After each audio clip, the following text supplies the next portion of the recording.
வாழ்க்கையில் சிரிப்புங்கிறது ரொம்ப ரொம்ப முக்கியங்க.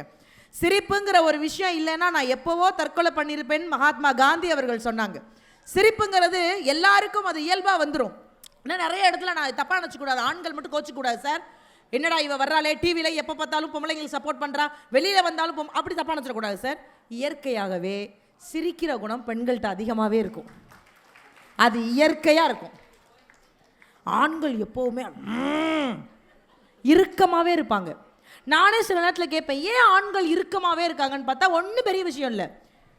எங்கே சிரித்தாலும் நம்ம பொண்டாட்டி அடிப்பாளோன்னு பயத்திலே உட்காந்துருப்பாங்க. ஆனால் பெண்கள் அப்படி கிடையாது, கள்ளங்கபடம் இல்லாமல் சிரிப்பாங்க சார். அதனால தான் போகிற எல்லா இடங்கள்லையுமே பெண்களையே குறி வைப்பேன், நல்லா சிரிங்க நல்லா சிரிங்க அப்படின்னு. இப்போ நம்மளை மாதிரி பெண்களுக்கெல்லாம் அதிகபட்ச கஷ்டம் என்ன? அதிகபட்ச கஷ்டம் என்ன மேடம்? புருஷன் கூட வாழ்கிறதா? I am not expecting you.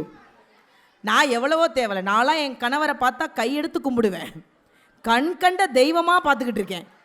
அன்னைக்கெல்லாம் தூக்கி அப்படியே ஆற்றுல எரிஞ்சிட்டேன் அவரை. ஏண்டி ஆற்றுல எரிஞ்சேன்னாரு. இன்னைக்கு விநாயகர் சதுர்த்தி, எல்லாரும் தெய்வத்தை எறிவாங்க, நான் ஏன் தெய்வத்தை எறிகிறேன்னாரு. அதோட ஓடினவர் தான். எனக்கெல்லாம் உண்மையிலே என் கணவரை பார்த்தா பயமாக இருக்கும் மேடம், நான் அவ்வளோ பயந்த சுபாவம். ஆனால் ஒரு பெண்ணுக்கு எது தெரியுமா பெரிய கஷ்டம்? நாம் பெக்கிற குழந்தைய கடைசி வரைக்கும் வளர்த்து அதை பள்ளிக்கூடத்துக்கு அனுப்பி அதுகளுக்கு நல்லது கெட்டது பார்க்குறது எவ்வளவு கஷ்டம் தெரியுமா? இங்கே இருக்கிற எல்லா ஆண்களையும் கேட்குறேன், யாராவது ஒரு ஆளாவது ஒரு நாளாவது உங்கள் பிள்ளைய ஸ்கூலுக்கு கிளப்பி கொண்டு போய் விட்டுருக்கேன்னு சொல்லுங்கள். வித்து சாப்பாடு ஊட்டி பாத்ரூம் கூட்டிகிட்டு போய் எல்லாம் சொல்லுவேன். கையை தூக்கப்படாது. என்னடா அப்பா கையை வலுக்கட்டாயமாக தூக்குற? யாராவது ஒரு ஆம்பளைங்க சொல்லுங்க சார். காலையில் நான் மட்டுமே எந்திரிச்சு கிளப்பி குளிக்க வச்சு சாப்பாடு ஊட்டி பாத்ரூம் ஒரு புள்ள பார்க்காது, சும்மா அலுவணி ஆட்டம். காலையில் இவங்க எழுப்புறதே பெரிய கஷ்டங்க. பள்ளி நான்லாம் அரசு பள்ளி மாணவி. யாரெல்லாம் இங்கே அரசு பள்ளியில் படிச்சிங்க? இல்லை அதுக்கு தேவையில்ல, யார் படிச்சிங்கன்னு கேட்டேன். ஆஹா எங்கள் ஐயாவை பாரு, எங்கள் தாத்தாவை சிகப்பு துண்டை போட்டு ஜம்முன்னு உட்காந்துருக்கார் பாரு. உண்மையிலேயே அரசு பள்ளியில் படித்த சந்தோஷம் மாதிரி இந்த உலகத்தில் எதுவுமே கிடையாதுமா. சுதந்திரமாக படித்தோம், சந்தோஷமாக படித்தோம். எங்கள் வீட்டிலலாம் நான் தான் முதல்ல பள்ளிக்கூடத்துக்கு எங்கள் அப்பா போயிருக்காரு, காலேஜுக்கு நான் தான் முதல்ல போனேன். எங்கள் அப்பா தான் என்னை கொண்டு போய் ஸ்கூலில் சேர்த்தார். கொண்டு போய் ஸ்கூலில் சேர்க்கும் போது இந்த அனுபவம் எல்லாருக்குமே இருக்கும். ஏன்னா எல்லாரும் அரசு பள்ளியில் அப்படி தானே படித்தோம். 9:30 மணிக்கு ஸ்கூல்னா 9 மணிக்கு தான் சார் நம்ம அந்த ஸ்கூல் வாசல்லே காலை வைப்போம். அது வரைக்கும் ஹாயாக கிடப்போம் நம்ம பாட்டுக்கு. அந்த காலையில் ஸ்கூலுக்கு அந்த முதல் நாள் போகும்போது பிள்ளைங்க தேமி அழுகும், போமாட்டேன். அப்பா சப்புன்னு அறைவர், வா உனக்கு என்ன தெரியும், பள்ளிக்கூடத்துக்கு போன்னு உள்ளே கொண்டு போய் தரன்னு இழுத்து உள்ளே போட்டதுக்கப்புறம் எல்லா அப்பாக்களும் டீச்சரை பார்த்து ஒரு வார்த்தை சொல்லுவாங்க. என்ன வார்த்தை? என்னங்கம்மா? கண்ணை மட்டும் விட்டுட்டு அட்டி உரிச்சு எடுங்க சார். நீங்கள் சொல்லலைன்னா உள்ளே வச்சு கொஞ்சுவாங்க, ஏற்கனவே அங்கே உரிக்க ரெடியாக இருப்பாங்க. இதில் நம்ம போய் சொல்லிட்டு வருவோம், கண்ணை மட்டும் விட்டுட்டு மொத்தத்தையும் உரிச்சு எடுத்துருங்க சார் அப்படின்னு. அவன் அழுவான், நான் போமாட்டேப்பான்னு. காதத்தோடு மூக்கத்தோடு வாயத்தோடுன்னு ஏகப்பட்ட விஷயத்த சொல்லி நம்மளுக்கு கேள்வி கேட்டு பேச வச்சு அதை கொண்டு போய் பள்ளிக்கூடத்துக்குள்ள திணிச்சு. இதெல்லாம் எப்போ நடந்துச்சு? அப்போ நம்ம அழுது அப்பா தரன்னு இழுத்துட்டு போய் பள்ளிக்கூடத்துக்குள்ளே விட்டதெல்லாம் ஒரு காலம். இன்றைக்கி அப்படிலாம் கிடையாது. அவன் ஜாலியாக வர்றான் ஸ்கூலுக்கு, அப்பா தான் அழுதுகிட்டே வர்றாரு. பார்த்துடா டீச்சரை ஒன்றும் பண்ணிடாதடா. அதுக்கு அவன் அது நடந்துக்கிறத பொறுத்து இருக்கு. என் லைனில் கிராஸ் பண்ணால் என் வேலையை காட்டி போடுவேன். இவங்க 2 பேரும் கிளாஸில் பேசிக்கிறாங்க, குமார் ஹோம்ஒர்க் எழுதுனா மிஸ் அடிப்பாங்களோ, நம்மளை அடித்தா மிஸ்ஸை ஜெயிலில் போட்டுருவாங்கடா. யாரா நீங்கள்லாம்? இவங்களை அடிக்கவே முடியலை மேடம் பள்ளிக்கூடத்தில், அநியாயம் பண்ணுறாங்க. அதை விட பெரிய குடும்பம் இந்த பேரண்ட்ஸ் மீட்டிங்னு ஒன்று நடக்கும். என் பையன், ஐயா உங்களை பற்றி தான் சொல்கிறேன், என் பையன் ஒரு ஸ்கூலில் சின்னதாக இருக்குது தூரமாக இருக்குன்னு மகேஷ் அவர்கள்ட்ட சொன்னோம். அதாவது முதல் நாள் சொன்னேன், மறுநாள் காலையில் ஸ்கூலை மாற்றினார். என் பையனை அவர் தான் ஸ்கூலில் சேர்த்தார். அந்த ஸ்கூலில் பாவம் தொடர்ந்து சீஃப் கெஸ்ட்டாக போயிட்டு இருந்தார். என்னைக்கு என் பையனை சேர்த்தாரா இன்ன வரைக்கும் அந்த ஸ்கூலில் அவரை கூப்பிடல.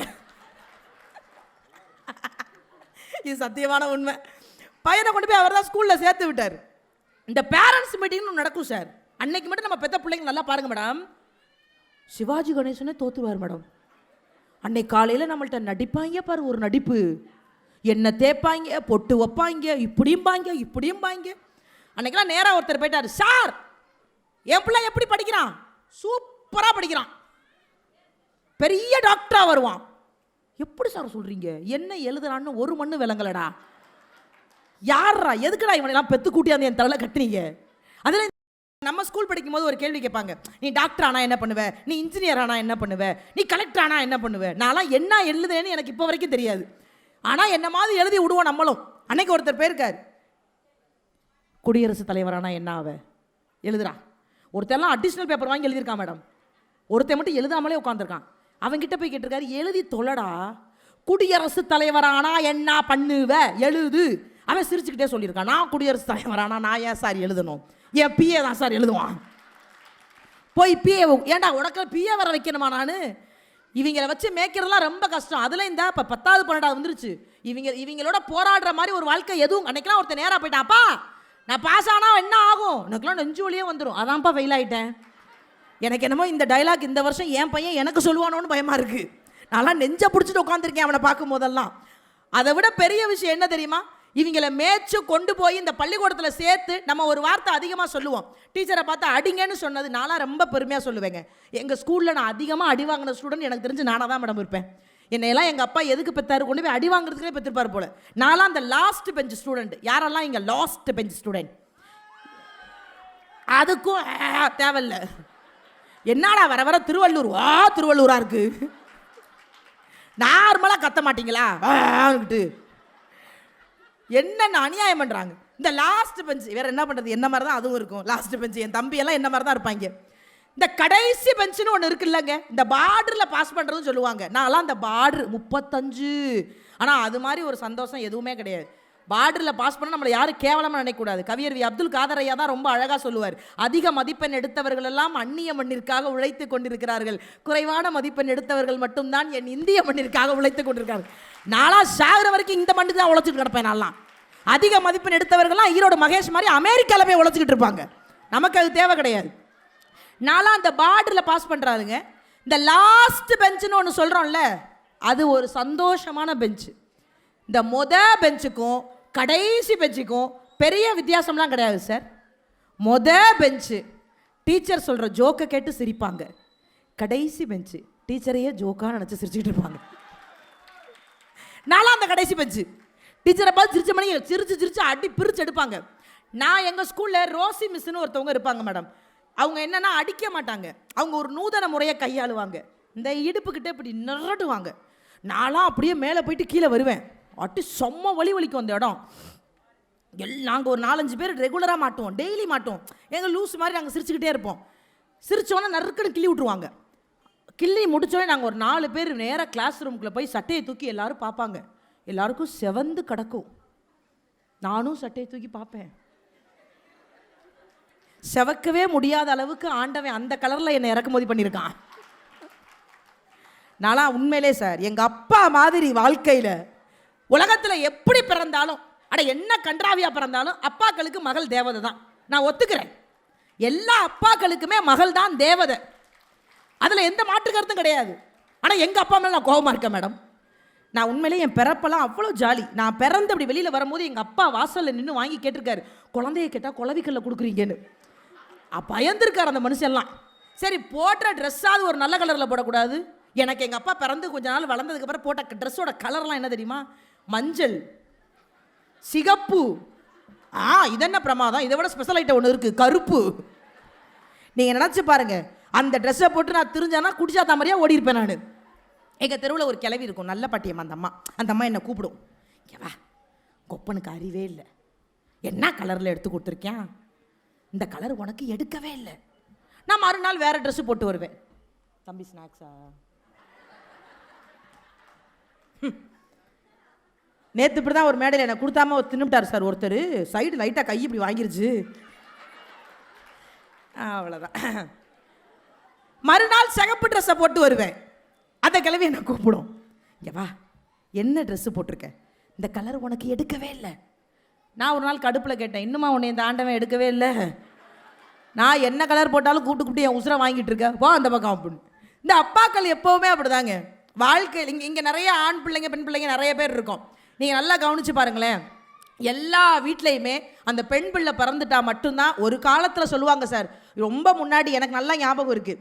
எங்கள் அப்பா இருக்கும்போதே சொல்கிறேன், நான் பிறக்கும் போதே ஆண் பிள்ளை பிறக்கணுங்கிற மோகம் அதிகமாக இருந்தது. அது இப்போ சத்தியமாக அப்படி கிடையவே கிடையாது. இப்போ எல்லா அப்பாக்களும் போய் வேண்டுற ஒன்றே ஒன்று என்ன தெரியுமா? எப்பா எந்த ஜென்மத்தில் எனக்கு ஆம்பளை பிள்ளைய கொடுத்துறாத, பொம்பளை பிள்ளையே கொடுறான்னு. அதுக்கு என்ன காரணம்னா, ஆண் பிள்ளை வீட்டில் விருந்து வேணால் சாப்பிடலாம், பொம்பளை பிள்ளை வீட்டில் மட்டும்தான் சார் இருந்து சாப்பிடலாங்கிற நிலைமை வந்துருச்சு. அதுக்கு ஒரே காரணம் படிப்பு மட்டும்தான் சார். பொம்பளை பிள்ளைங்க படிக்க ஆரம்பிச்சிட்டோம், சொந்த காலில் நிற்க ஆரம்பிச்சிட்டோம், வேலை பார்க்க ஆரம்பிச்சிட்டோம், அப்பா அம்மாவை வச்சு சோறு போட ஆரம்பிச்சிட்டோம், அவ்வளவுதான் வித்தியாசம். ஆனால் ஒரு காலத்தில் பாருங்கள், நீங்கள் எல்லா பெரிய ஆஸ்பத்திரியிலையும் ஒரு கிழவி இருந்து விட்டுருப்பாங்க. அந்த கிழவி யாரை பெற்ற கிழவினே தெரியாது. நீ எங்கே யாருக்கு பிள்ளை பிறந்தாலும் அது 2 டைலாக் வச்சுருக்கோம். வரவு நஷ்டம், ஆம்பளை பிள்ளை பிறந்தா வரவு, பொம்பளை பிள்ளை பிறந்தா நஷ்டங்கும். நம்ம இது கட்டி கொடுக்க போகிற மாதிரி எல்லா ஆஸ்பத்திரியிலும் 2 உட்காந்துருக்கும். நீங்கள் நல்லா கவனிச்சு பாருங்க, ஆம்பளை பிள்ளை பிறந்துட்டான்னு யாருமே கத்த மாட்டாங்க. எனக்கு சிங்கா குட்டி பிறந்துட்டான். அப்போ மனுஷன் பிறக்கவே மாட்டானாடா. இன்னும் ஒருபடி உசரத்தில் போய் சொல்லுவாங்க, எனக்கெல்லாம் கொல்லி வைக்க ஆம்பளை பிள்ளை பிறந்துட்டான், அவன் 16 வயசில் ரெடியாக இருப்பான், கொல்லி ரெடி வந்து படுப்பாம்பான். ஆனால் இன்னைக்கு என்ன பெரிய ஆச்சரியம் தெரியுமா? எல்லா அப்பாக்களுக்குமே பெண் பிள்ளை என்பது ஒரு பெரிய வரமாக இருக்குது சார். கொண்டாடுறாங்க. அது குழந்தைய வாங்கும் போதே எனக்கு பொண்ணு பிறந்துருச்சுன்னு யாருமே சொன்னதில்லை. எனக்கு எங்கள் அம்மாவே திரும்ப வந்துட்டா அப்படிங்கிற மாதிரி தான் சொல்லுவாங்க. நீங்கள் நிறைய பெண் பிள்ளைங்க இருக்கீங்க, ஆண் பிள்ளைங்க இருக்கீங்க. நல்லா கவனிச்சு பாருங்கள், வீட்டில் எல்லா பொம்பளை பிள்ளைங்களும் அப்பா செல்லம், எல்லா ஆம்பளை பிள்ளையும் அம்மா செல்லம். நீங்கள் அப்பாவுக்கும் அம்மாவுக்கும் சண்டை வந்துருச்சு வச்சுங்களேன், இல்லை ஒரு பேச்சுக்கு வீட்டில் இருக்க பையனுக்கும் அப்பாவுக்கும் சண்டை வந்துருச்சுன்னா அந்த அம்மா எங்கேருந்து ஓடி வருவான்னே தெரியாது. அப்படியே தம்முன்னு ஓடி வருவா. வந்த உடனே அப்பாவை டச் பண்ண மாட்டான், பலார்னு விழுந்துரும். பையனை தான் விடுவான். அறிவில்லை உனக்கு? யாருக்கிட்ட எதிர்த்து பேசிக்கிட்டு இருக்க? அவர் உங்கள் அப்பா. அந்த பையனுக்கு தெரியாத? அவர் உங்கள் அப்பா. 35 வருஷமா அவர் கூட வாழ்ந்துக்கிட்டு இருக்கேன், ஏன் முன்னாடி எதிர்த்து பேசுறியா? உனக்கு என்னடா தெரியும் அவரை பற்றி? அந்த ஆள் ஒரு லூசு, நீ வா. இதுக்கு அவன் எவ்வளவோ தேவையில்லை.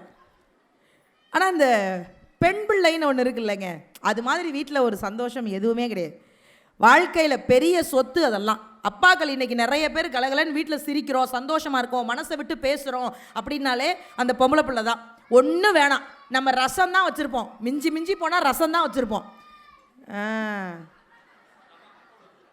இல்லை ஃபஸ்ட்டு இந்த அம்மா இங்கிட்டு கத்த விட்டுச்சு, இந்த அம்மாவை இப்போ தான் அடக்கி உட்கார வச்சேன்.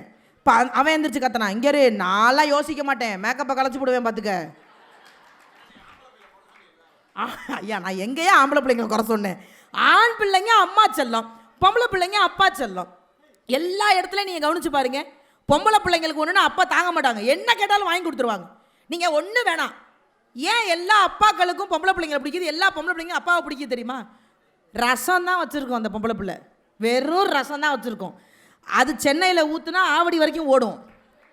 அதை சாப்பிட்டுட்டு அப்பா சொல்லுவார், எங்கள் அம்மா கைப்பக்கம் அப்படியே இருக்கு. எது இங்கே ஊற்றுறது ஆவடி வரைக்கும் ஓடுறதா? அந்த ரசத்தை அதுவே திங்க முடியாது. ஆனாலும் இப்போ பெண் பிள்ளைங்கள இந்த விட்டு கொடுக்காத அப்பாக்கள். எனக்கு நாளாக பள்ளிக்கூடத்துக்கு போன நல்ல ஞாபகம் இருக்குங்க. எனக்கு வாழ்க்கையில் பெரிய சந்தோஷம், இந்த பள்ளியில் நிறைய கற்றுக்கிட்டேன். நான் ஏன் எங்கே போனாலும், என் பையன் ஸ்கூல்லே நான் சொல்லியிருக்கேன், நீங்கள் எவ்வளோ வேணாலும் அடிங்க, சார் தான் வந்து அடிக்க வேணாம்னு சொல்லுவார். நான் அப்படி கிடையாது, நான் அடிக்க சொல்லுவேன் பையன். அவனை நல்லா இருப்பீங்க சார், அடித்து வழங்க சாரும்பேன். எனக்கு நல்ல ஞாபகம் இருக்குங்க, எங்கள் ஸ்கூலில் நான் வாங்காத அடி யாருக்கிட்டையுமே கிடையாது. எனக்கு என்ன ஒரு பெரிய சந்தோஷம்னா, பள்ளிக்கூடத்தில் வாங்குற அடி தான் இன்ன வரைக்கும் இந்த சமுதாயத்தில் என்ன அடி விழுந்தாலும் எந்திரிச்சு நிற்கிற அந்த திராணியும் தெம்பும் எனக்கு இருக்குது. அப்படின்னா இங்கே ஆசிரியர்கள் எனக்கு கொடுத்த அடி தான் சார். இன்றைக்கி இவங்களை அடிக்க முடியுதா சார்? முதல்ல நம்மளும் கிளம்பி வர்றாங்க சார் வீட்டிலேருந்து. பேரண்ட்ஸை முதல்ல சொல்லணும். முதல்ல நம்ம பெற்றவங்க பிள்ளைங்க வந்து நம்மக்கிட்ட வந்து, அம்மா டீச்சர் என்னை அடிச்சிட்டாங்கம்மா அப்படின்னோட நம்ம உடனே சேலை கட்டி வரைஞ்சு கட்டிக்கிட்டு சொந்தக்காரங்களை கூட்டிகிட்டு அங்காளி பங்காளி பக்கத்து வீட்டுக்காரன் எழுத்து வீட்டுக்காரன் தெரியாதவன் ஆட்டோவில் போகிறவன் எல்லாத்தையும் கூட்டிகிட்டு பள்ளிக்கூடத்துக்கு போகக்கூடாது. 5 நிமிஷம் உட்காந்து நாம பெற்ற வானரம் என்ன பண்ணுச்சு, பண்ணிருக்கும், பண்ணக்கூடிய ஆள் தான். ஏன்னா இவங்களை பற்றி நமக்கு தெரியும். குழந்தைங்க முதல்ல சார், என்னை பொறுத்த வரைக்கும் நான் சில விஷயங்கள் என் பிள்ளைங்களுக்கு சொல்லி கொடுத்துக்கிட்டே இருப்பேன். குழந்தைங்க தோக்கவே கூடாதுன்னு நினைக்கிற பெற்றோர்கள் நல்ல பெற்றோர்கள் சத்தியமாக கிடையாது. எந்த குழந்தையெல்லாம் தோற்று போகணும்னு நினைக்கிறோமோ அந்த பெற்றோர்கள் தான் நல்ல பெற்றோர்கள். நீங்கள் என்ன தப்பாகவே நினச்சாலும் பரவாயில்ல. ஜெயிக்கிறவங்களால என்ன கற்றுக்க முடியுங்கிறதெல்லாம் எனக்கு தெரியாது, ஆனால் தோக்குறவனால எல்லாமே கற்றுக்க முடியும். இனிமேல் தோக்கக்கூடாதுங்கிறதையும் அவனால் கற்றுக்க முடியும். ஸோ வாழ்க்கையில் அடிங்கிறத குழந்தைங்க வாங்கிட்டுங்க. நம்ம நினச்சிக்கிட்டு இருக்கோம் குழந்தைங்களுக்கு சுதந்திரம் என்பது நிறைய கொடுப்போம், தப்பே கிடையாது. எல்லாத்தையும் விட நான் எல்லாரையும் சொல்லலை. இன்றைக்கி நானே கொண்டு போய் லேட்டாக தான் என் குழந்தைங்களாம் ஸ்கூலில் சேர்த்தேன். 5 வயசில் நம்மளும் சில தப்பு பண்ணுவோம். வாயை தோதனே பள்ளிக்கூடத்தை கொண்டு போய் சேர்த்து விட்டுறோம். அன்னைக்கு அம்மானு கூட சொல்ல தெரியாதுங்க. வீட்டில் பேசுனா கொண்டு போய் பள்ளிக்கூடத்தில் விட்டுறோம். உள்ளே விட்டோன்னே மிஸ்ஸு சொல்லும், பேசக்கூடாது, இப்போ தாண்டி வாயை திறந்தோடனே எங்கள் அம்மா கொண்டு போய் ஸ்கூலில் விட்டாங்க. அதனால் நீங்கள் நல்லா கவனித்து பாருங்கள். அதுக்கு என்ன தெரியும்? காலையில் எந்திரிச்சு நான்லாம் உண்மையிலே ரொம்ப கொடுத்து வச்ச சைலாங்கெல்லாம். நான்லாம் வந்து 97 பிறந்த ஆள். Just 2K. ஐயா நீங்கள் ஃபோனை பாருங்கய்யா. 2K கிட்ஸுங்க. நான்லாம் இந்த 80s 85 அந்த 75 அந்த இதெல்லாம் பிறந்தவங்களாம் உண்மையிலே கொடுத்து வச்சவங்க. 5 வயசு 6 வயசில் தான் ஸ்கூலில். நான் 87ங்க, ஒத்துக்கிறேங்க, நான் 87ங்க. விட்டா ஆதார் கார்டெல்லாம் கேட்பாங்க போல இருக்கு. என்னங்க திருவள்ளூரில் கூட்டி வச்சு இப்படி கொடுமைப்படுத்துறீங்க என்ன? யாரு? நான்லாம் சும்மா சொல்ல மாட்டேன், அம்புட்டு ஜெராக்ஸை எடுத்துகிட்டு வந்துடுவேன். 87 பிறந்தோம். நாங்களாம் நல்லா கவனிச்சு பாருங்கள். இந்த 5 வயசு 6 வயசில் தான் ஸ்கூலில் சேர்க்கணுங்கிறதே சட்டம். அது இன்னைக்கு அப்படி கிடையாது. மாசமானோடனே பதறாங்க பள்ளிக்கூடத்தில் சேர்க்கணும்னு. ஏடா மாதம் தானே ஆயிருக்கு, நல்ல பள்ளிக்கூடத்தில் சேர்க்கணும் அப்படின்னு கொண்டு போய். அது அப்போ தான் காலையில் எந்திரிச்சு கண்ணே முழிச்சிருக்காது. அதை குளிப்பாட்டி, அதுக்கு ட்ரெஸ்ஸு மாட்டி, அதுக்கு ஷூ மாட்டி, அதுக்கு டையை மாட்டி, எல்லாம் மாட்டி. நீங்கள் நல்லா கவனிச்சு பாருங்கள். காலையில் 2 இட்லியை உள்ளே வச்சு திணிச்சு, எக்காரணத்தை கொண்டு அந்த 2 இட்லி வெளியில் வந்துடக்கூடாதுன்னு ஒரு டை, எக்காரணத்தை கொண்டு அந்த 2 இட்லி கீழே இறங்கிடக்கூடாதுன்னு ஒரு பெல்ட்டு, எல்லாத்தையும் மாட்டி அந்த மஞ்சள் கலர் வேன் ஒன்று வரும். உங்களுக்கு தான் அது வேனு, அவனுக்கு அது நாய் பிடிக்கிற வண்டி. அது வண்டியில் ஜாலியாக சுற்றுற வயசு. அதை கொண்டு போய் அந்த வண்டியில் ஏற்றி உள்ளே போய் உக்காந்தோடனே அம்மா சொல்லும், பாய் சொல்லு. அவன் சொல்லுவான், நீ அம்மாவே இல்லை. உள்ளேருந்து டேடி வந்து சொல்லுவார், பாய் டேடி ஆய். ஒரு குழந்தைங்க எனக்கு தெரிஞ்சுங்க, குழந்தைகளுடைய சுதந்திரமும் நம்ம நிறைய கொடுக்கணும். அதே சமயத்தில் எந்த அளவிற்கு குழந்தைகளுக்கு சுதந்திரம் கொடுக்கணுமோ அதையும் நம்ம பார்த்துக்கிட்டே இருக்கணும். சின்ன சின்ன விதைகளை நம்ம குழந்தைங்க மனசில் தூவிக்கிட்டே இருக்கணுங்க. ஒரு குழந்தை, ஒரு அரசு பள்ளியில் படிக்கிற குழந்தை தினமும் காலையில் 8 மணி ஆனால், அவனுக்கு ஸ்கூல் லேட்டு தான், ஆனால் 8 மணி ஆனால் நேராக பள்ளிக்கூடத்துக்கு ஓடுவானான். அப்படி ஓடும்போது அந்த பள்ளிக்கூடம் போகிற வழியில் ஒரு விலை உயர்ந்த கார் ஒன்று அவனை கிராஸ் பண்ணும். அந்த காருக்கு முன்னாடி அவன் கை நீட்டுவான், அப்படி லிஃப்ட் கேட்குறது. அந்த கார் நின்னதே கிடையாது. திரும்ப மறுநாள் வருவான், அதே மாதிரி 8 மணிக்கு வருவான். திரும்ப அந்த விலை உயர்ந்த கார் ஒன்று கிராஸ் பண்ணும், திரும்ப அப்படி கையை நீட்டுவான், அந்த கார் நின்னதே இல்லை. திரும்ப மறுநாள் வருவான், திரும்ப கை. அந்த காருக்குள்ளே இருந்த மனைவிக்கு கோவம் வந்துருச்சு. ஏங்க இப்படி ஏற்றி அப்படி இறக்கணும் பள்ளிக்கூடம். அந்த பையனும் டெய்லி கை நீட்டுறான். ஒரு நாள் அந்த குழந்தைய இந்த காரில் ஏற்றக்கூடாதா? நம்ம என்ன குறைஞ்சா போயிடுவோம்? உள்ளே இருந்தவர் ரொம்ப அழகாக சொன்னாராம், இதே பள்ளிக்கூடத்தில் தான் நானும் படித்தேன், இதே மாதிரி ஏழ்மையினுடைய விளிம்பில் தான் நானும் இருந்தேன். எத்தனையோ நாள் பள்ளிக்கூடத்துக்கு போகும்போது எத்தனையோ கார் இந்த வழியாக போகும். நான் ஏதாவது ஒரு காரில் ஏறிட மாட்டோமான்னு கையை காமிச்சிக்கிட்டே போவேன். எந்த காரும் எனக்கு நின்னதில்லை. அன்னைக்கு என் மனசுக்குள்ளே ஒரு வைராக்கியம் வந்துச்சு, இதே மாதிரி வாங்கி இந்த ரோட்டில் நம்ம போகணுண்டான்னு. இந்த பையனுக்கு நான் கொடுக்காதது லிஃப்ட் கிடையாது, இந்த வயசில் அவனுக்கு நான் விதைக்கிற விதை. நீ வேணா பாரு, இன்னும் பல வருஷம் கழிச்சு அவன் இதே மாதிரி காரில் போவான் பாருன்னு. குழந்தைங்களுக்கு நாம் விதைக்கிற விதை இருக்குல்ல, அது ரொம்ப முக்கியங்க. அது ரொம்ப பாசிட்டிவாக விதைச்சி வைங்க. சந்தோஷங்கிறது எல்லா இடத்துலையும் இருக்கும். நம்ம குழந்தைங்களுக்கு நிறைய சந்தோஷத்தை கொடுப்போம், நிறைய சிரிக்க கற்றுக் கொடுப்போம். அதே சமயத்தில் சின்ன சின்ன விஷயங்களை பாசிட்டிவாக சொல்லி கொடுப்போம். எல்லாத்தையும் விட இங்கே நிறைய குடும்பமாக வந்திருக்கீங்க. நான் எல்லா இடத்துலையும் தான் கேட்பேன், அதுக்காக திட்டக்கூடாது, நான் எல்லா இடத்துலையும் கேட்பேன். இந்த மனைவி கிடைச்சதுக்கு யாரெல்லாம் இறைவனுக்கு நன்றி சொல்லியிருக்கீங்க? ஆண்கள் மட்டும் கை தூக்குங்க. இந்த ஒன்றுக்கு மட்டும்தான் சார் ஆணு தூக்கலை, இல்லைன்னா அதுக்கும் ஆணு தூக்கியிருப்பீங்க. தூக்க வேணாம், உங்களை பற்றி எனக்கு தெரியும். பேசுகிறது ஒரு ஆள், ஸ்நாக்ஸ் கொடுக்குறது ஒரு ஆளுக்கா? சிப்ஸா சார்? அவர் பார்க்குறாரு, சரியான ஆளாக இருப்பா போல, எல்லா தட்டையும் பார்க்குறா. மொத்தமாக கை தூக்கிய ஆண்கள் 7 பேர். இல்லை இந்த பக்கம் 4, அங்கிட்டு 3, அப்படி தான். மொத்தம் 7 ஆண்கள் மட்டும்தான் சார். எப்போவுமே ஆண்கள் சுயநலவாதிகள் சார். சரி, மறுபடியும் கேட்கவா சார்? இப்போ கேட்குறேன் சார். இந்த பொண்டாட்டி யார் மேடம்? அவர் இந்த பொண்டாட்டி தான் எனக்கு 7 ஜென்மத்துக்கும் வேணும்னு நினைக்கிற ஆண்கள் மட்டும் கை தூக்குங்க. 2 கை தூக்குனா 2 மனைவி சார். ஒரு மனைவியை 2ஆ பார்க்குறாரா? இப்படி ஒரு கன்றாவி ஆன்சரை நான் கேட்டதே இல்லை. என்னங்க திருவள்ளூரில் எல்லாருமே தினுசு இருக்கீங்க. ஏதாவது ஒரு கேள்வி கேட்டால் அங்கேருந்து ஆங்குறாங்க. முன்னாடி ஒருத்தர் நான் ஒரு மனைவியை 2ஆக பார்க்கிறேன் அப்படிங்கிறாரு. எனக்கு புரியல. ஒரு மொத்தமாக ஒரு 10 பேர் தூக்கியிருக்கீங்க, இவ்வளவுதான் சார். ஆனால் எங்கள் பெண்கள் அப்படி கிடையாது. ஐயா இருங்கய்யா, ஐயா இருங்க. முட்டையை ரெடி பண்ண எவ்வளோ கஷ்டப்பட்டேன்னு தெரியுமா? இப்போ இதுகளை தூக்குறதுக்குள்ளே எனக்கு நெஞ்சு வலியே வந்துடும். ஐயோ, என் பித்த பைய கட்ட பையில எடுத்துட்டு போன போல இருக்கு இன்னைக்கு. எல்லா பெண்கள்கிட்டையும் ஒரே ஒரு கேள்வி கேட்குறேன். யாரெல்லாம் இதே புருஷன் தான் வேணும் எனக்கு 7 என்னக்கா தலையில் அடிக்கிற ஆரம்பிக்கும் போது நம்மளாம் அப்படியா பழகி இருக்கோம்? எத்தனை ஜென்மம் எடுத்தாலும் இதே புருஷன் தான் எனக்கு வேணும்னு நினைக்கிறவங்க கை தூக்குங்க மேடம். மேடம் என்ன எந்திரிச்சிட்டீங்க? அப்போ நம்ம அதுதான் பதிபக்தி. அப்படி பேசாதீங்க. உண்மையிலேயே எல்லா பெண்களும் நினைப்போம் மேடம், இந்த மாதிரி புருஷன் தான் நமக்கு 7 ஜென்மத்துக்கு வேணும்னு நம்ம நினைப்போம். ஏன்னா இதை விட இழிச்சவன் வேறு ஜென்மத்துலேயும் கிடைக்க மாட்டாங்க. எங்கள் வீட்டுக்காரெலாம் தேங்காய் சட்னி அப்படி அரைப்பார். என்னங்க சார், நான் தூக்கலையா? நான் விட்டால் அவரையே தூக்கிடுவேன். எல்லா பெண்களுக்கும் அதிகபட்ச ஆசை என்ன? அதிகபட்ச ஆசை நமக்கு வரப்போகிற புருஷன் இல்லை வந்து இருக்கிற புருஷன் பாண்டியன் ஸ்டோரில் வர்ற மூர்த்தி மாமா மாதிரி இருக்கணும்னு ஆசை. ஆனால் வர்றது பூரா பாக்கியலட்சுமி கோபியாக வருது. உண்மையிலே மேடம், சமீப காலத்தில் ஒரு மாதத்துக்கு முன்னாடி, நீங்கள் கேட்டதுனால சொல்கிறேன் சார், நான் ஏன் கை தூக்கலைன்னு, என் வீட்டுக்காருக்கு அடிக்கடி இரவு நேரத்தில் மெசேஜ் மேடம். இரவு நேரத்தில் அவருக்கு மெசேஜ் வருது. நீங்கள் நினச்சி பாருங்க, நான் இவ்வளோ அழகாக இருக்கிற எனக்கு எவ்வளவு கோபம் வரும். ஐயா, நானும் அப்புறம் நீங்கள் பேசும்போது எந்திரிச்சு போயிடுவேன். உண்மையிலே எனக்கு பயம் வந்துருச்சு. சரி, நம்மளே டெஸ்ட் பண்ணி பார்ப்போம். எக்ஸ்ட்ரா ஒரு சிம்மு வாங்கி போட்டு அவரை நம்ம டெஸ்ட் பண்ணுவோம், நம்ம மெசேஜ் பண்ணுவோம் அப்படின்னு ஒரு சிம்மை வாங்கி நானே எக்ஸ்ட்ரா போட்டு ஹாய்னு போட்டேன். நீங்கள் எனக்கு தப்பாக நினச்சாலும் பரவாயில்ல, நான் என் நம்பர்லேருந்து ஹாய் போட்டாலே 6 நாள் கழிச்சு தான் ரிப்ளை பண்ணுவாப்புல. வேற ஒரு சிம்முலேருந்து ஹாய்னு போட்டோன்னா உடனே ஹாய்னு போட்டார் மேடம். நான் கன்ஃபார்ம் பண்ணிட்டேன், என்னமோ நடக்குது, எங்கள் அப்பாவை கூப்பிட்டு பஞ்சாயத்தை பண்ணிடலாம், இருந்தாலும் நம்ம கன்ஃபார்ம் பண்ணிக்கோமே. திரும்ப ஒரு கேள்வி கேட்டேன், ஆர் யூ மேரீட்? ஆப்போசிட்லேருந்து பதில் வந்துச்சு, எஸ். இறைவன்கிட்ட மன்னிப்பு கேட்டேன். எப்பேற்பட்ட மனுஷனை சந்தேகப்பட்டேன். ஆர் யூ மேரீடுன்னு கேட்டோன்னே எஸ்ன்னு சொல்லிட்டாரு. இறைவா என்னை மன்னிச்சுக்கோன்னு கேட்டு நான் போயிருக்கணும். இந்த வாய் இருக்குல்ல, வாய் நமக்கு தான் 7 இருக்கே.